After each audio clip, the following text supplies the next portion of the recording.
Morning everyone, deep thoughts from the dashboard. Good to be back in New York, good to be back in front of the building early in the morning. Good that it's almost not freezing cold when I'm sitting here for an hour. Needless to say, this week already, back for one day. I had decided before we left school, before vacation, that after watching the tableau installations, although the students who were performing seemed to get a lot out of the experience, designing it, coming up with, they all showed me that they understood the text, they understood appropriate themes that came out of the text.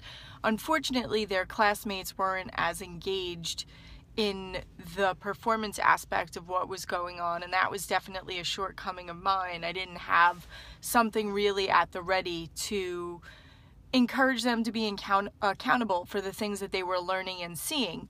So I decided at the end of that experience that we weren't going to be doing performances in class anymore with this particular group of kids, not because the performances weren't helping students learn something or the planning of those performances didn't help them get what they needed to get out of the learning, but because there were too many kids who were watching the performances who weren't getting what they needed from it. And it was creating this dilemma that definitely needed some further exploration. So I decided, instead of me being in charge of what the assessment for this unit was going to be, because when we read Hamlet, there is a large performance piece, I was going to put it in the kids' hands for Acts 2 and 3 to let them come up with ideas that they felt would better suit the class needs, that they would be invested in participating in. And as soon as they seemed a little surprised at first, I provided them with the original, projects and lessons so that they would understand what the objectives were. I taught them about backward planning, and I said, if this is what we know the outcome needs to be, if this is what you need to take away from these lessons, what other things can you do to help you get to this endpoint? And if you like what's already there, you can default on what's already there. However, if you choose the project-based, the performance-based outcome one, what you need to do is you need to come up with a solution for what your classmates are doing while you're performing, so they can be held accountable for the class discussion and for the things that are happening in front of them. How can we do that? And I had some really fruitful conversations with the students while they were coming up with this idea, because believe it or not, lots of the kids love to do the performances. And they like being in front of the class, and they also acknowledge the fact that the conversation, if the conversation didn't take off after their group performed, then there was definitely something that was a little uncomfortable about that, especially when they work so hard to plan to lead a rich discussion. So I walked them through, I asked some questions, I kind of put some things on them. Well, what could we do to ensure that your classmates are held accountable for the work that you present to them? And really there were a lot of very interesting things that came out.